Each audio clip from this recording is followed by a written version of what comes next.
खबर यमुनानगर से है, जहां कैबिनेट मंत्री कंवरपाल गुर्जर का बयान सामने आया है। इंडिया न्यूज से खास बातचीत में उन्होंने कहा है, कंवरपाल गुर्जर ने कि पूर्व सीएम भूपेंद्र हुड्डा के बयान पर पलटवार करते हुए उन्होंने कहा कि साउथ में भी हमारी सीटें बढ़ेंगी और हरियाणा की 10 लोकसभा सीटों पर बीजेपी जीतेगी। कंवरपाल गुर्जर ने इंडिया गठबंधन पर भी तंज कसा। उन्होंने कहा कि इंडिया गठबंधन की देश में कोई मान्यता नहीं है, देश की जनता इस गठबंधन को पसंद नहीं करती है। कांग्रेस के बड़े बड़े नेता पार्टी छोड़ रहे हैं। इस वक्त लोकतंत्र को खतरा कांग्रेस पार्टी से है। कंवरपाल गुर्जर की तरफ से बयान दिया गया। लोकसभा चुनाव में बीजेपी 370 सीट जीतेगी और साथ ही हरियाणा की 10 सीटों पर जीत का दावा किया गया है। लोकसभा का चुनाव चरम सीमा पर है। बात करें तो 4 जून को पता लग जाएगा कि कौन होगा अगला मुखिया का। और बात करें, हमारे साथ मौजूद है कृषि मंत्री कंवरपाल गुर्जर जी। ये बताएंगे कि अभी भी एक जो भूपेंद्र हुड्डा जी पूर्व मुख्यमंत्री ने बयान दिया है कि जो बात करें भाजपा की, उनका ये मानना है कि साउथ में साफ और नॉर्थ में हाफ। किस रूप में लेते सर? देखिए, अब की बार साउथ में भी हमारी सीटें बढ़ेंगी और जहां हरियाणा की बात है वहां तो हमने पिछली बार भी 10 की 10 जीती थी, अब की बार भी 10 की 10 सीटें जीतेंगे। इसमें सर राहुल गांधी जहां साउथ से चुनाव लड़े थे, अब वो नॉर्थ में आ गए हैं, रायबरेली में आ गए। उनका यही मानना है कि यहाँ भी बैलेंस बनाएंगे और एक गठबंधन, इंडिया गठबंधन है, वो सरकार बनाने जा रहा है। देखिए, इंडिया गठबंधन की इस टाइम पूरे देश में कोई मान्यता नहीं है। जिस प्रकार के लोगों को समर्थन करते हैं, जिस प्रकार से जो देश विरोधी कृत्य होते हैं उनके पक्ष में हो जाएगा, जिस प्रकार से खड़े होते हैं, तो देश की जनता इसलिए उनको कोई पसंद नहीं करती। और मैं नहीं समझता कि कांग्रेस का कोई विषय बचा हुआ है। और आज जिस प्रकार से कांग्रेस के बड़े बड़े नेता कांग्रेस को छोड़ के दे रहे, तो यही उसका सबसे बड़ा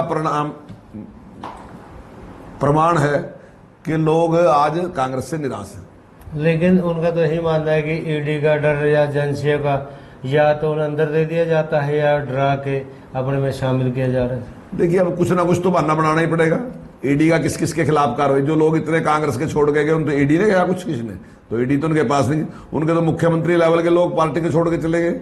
उनके अच्छे अच्छे लोग पार्टी छोड़ के दे रहे, वो सारे के सारे इसलिए छोड़ के दे रहे क्योंकि उन्हें अपने उस नेतृत्व पे विश्वास नहीं है। वो समझते नहीं है कि इस नेतृत्व के पास इतनी योग्यता है कि उनका नेतृत्व कर सके। इसमें से जो विपक्ष है, चाहे इंडिया गठबंधन के नेता, यही कहना है कि अब लोकतंत्र को खतरा है, देश को खतरा है यदि भाजपा आती है तो। देखिए, लोकतंत्र को खतरा तो कांग्रेस से है। कांग्रेस ने हमेशा लोकतंत्र का आनंद किया है। इमरजेंसी अगर लगाई थी तो आज बताए दो उसका कारण क्या था, क्यों लगाई थी इमरजेंसी, क्यों 85,000 लोगों को जेल में डाला था। और अगर लोकतंत्र को बचाने के लिए सबसे बड़ा काम किया ना, तो वो काम जनसंघ ने और आरएसएस ने किया। उन 85,000 में से 80,000 लोग जो थे वो आरएसएस के और जनसंघ के थे। इन्होंने जब तक शासन किया है ना, 356 का दुरुपयोग करके चुनी सरकारों को बर्खास्त किया।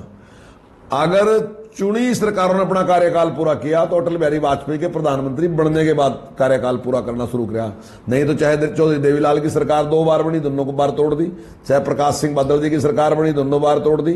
चाहे चौधरी चरण सिंह जी की सरकार बनी, दोनों बार, जिस बार बनी उसी बार तोड़ दी। चाहे भैरव सिंह शेखावत की सरकार बनी, उसको तोड़ दी। चाहे और भी बिहार में सरकार बनी तो वो सरकार भी उस टाइम उन्होंने इसी प्रकार से तोड़ दी। तो कहीं भी कोई सरकार अगर किसी की बनी तो उन सरकारों को इन्हें तोड़ने का काम किया। तो इनका लोकतंत्र में कोई विश्वास नहीं है, इनका संविधान में कोई विश्वास नहीं। शाहबानो केस में इन्होंने संविधान को ही बदल दिया था सुप्रीम कोर्ट के निर्णय के खिलाफ। तो इनका संविधान के प्रति भी कोई आस्था नहीं। जिस प्रकार से कह रहे कि मजहब के आधार पर आरक्षण देंगे, क्योंकि संविधान उसकी इजाजत नहीं देता कि आप मजहब के आधार पर आरक्षण दो, संविधान उसके पक्ष में नहीं है। तो ये कहते हैं कि अब संविधान को बदल देंगे। तो संविधान के प्रति इनकी श्रद्धा कहां है? संविधान के तो खिलाफ है ये लोग।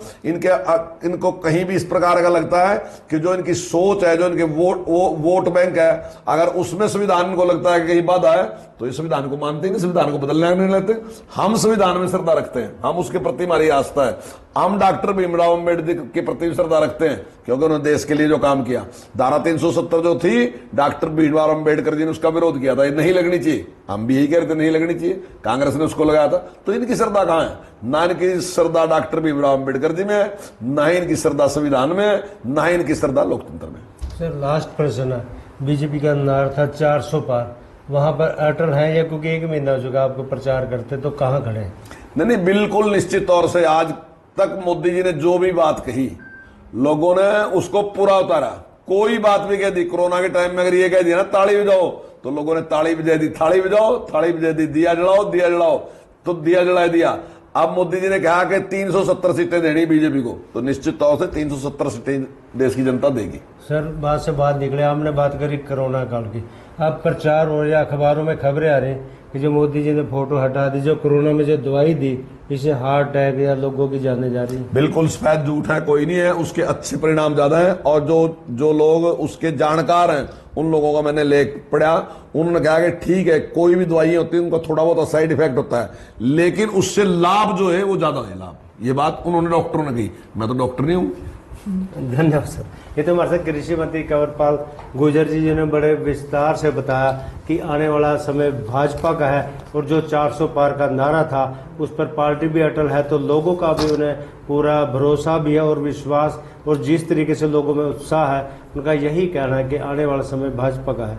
यमुनानगर से देवदत्त शारदा, इंडियन न्यूज़।